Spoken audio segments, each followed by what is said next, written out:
Sa palagay may bali. Masakit po. Sa loob. Lord mismo.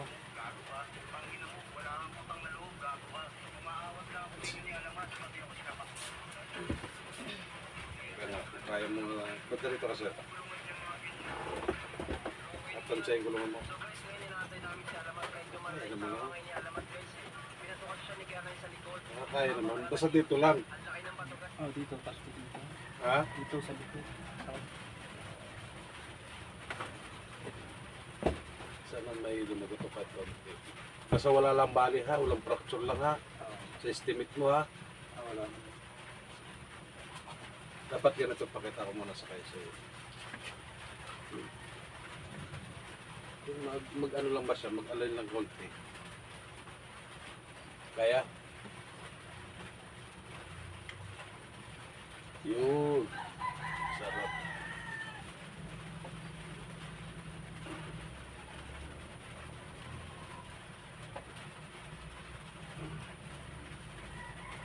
Sige, tanggalin mo na yung kuna.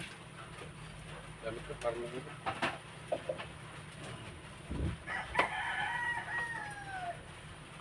May lumagot ako. Oo, okay lang. Okay. Hindi naman biglaan yun. Hindi naman. Akala mo kasi, Hindi naman po ano. Ayos nga.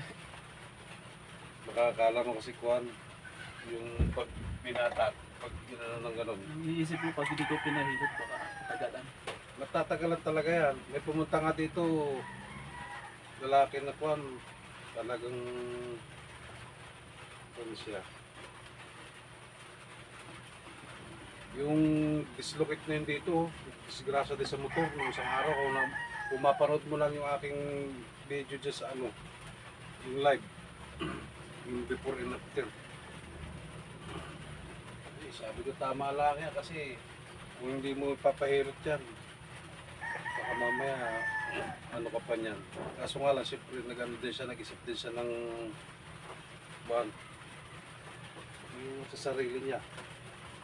Kasi bali yung ganito niya eh. Buti dito lang yung sa'yo, nagagalaw-galaw mo pa. Ayaw na pangalawang beses ko na nadali dito. Eh? Pangalawang beses na ako na.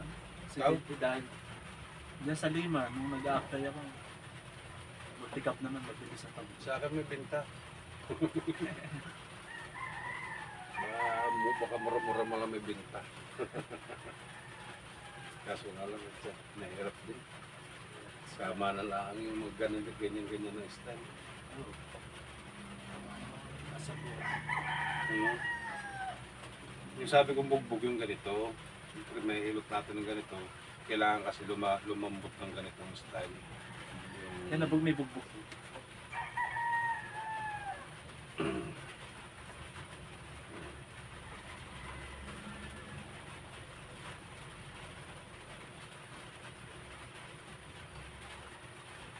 Salamat pero ganyan ang nangyari sa inyo. Ano Buti lang nga- yan? Buti nga ako, Mga ilang araw lang, wala na yan. buti nga ako, walang nakasunod ka yung ano, yung sasakyan. Hmm? Walang sasakyan yung nakasunod ko sa akin.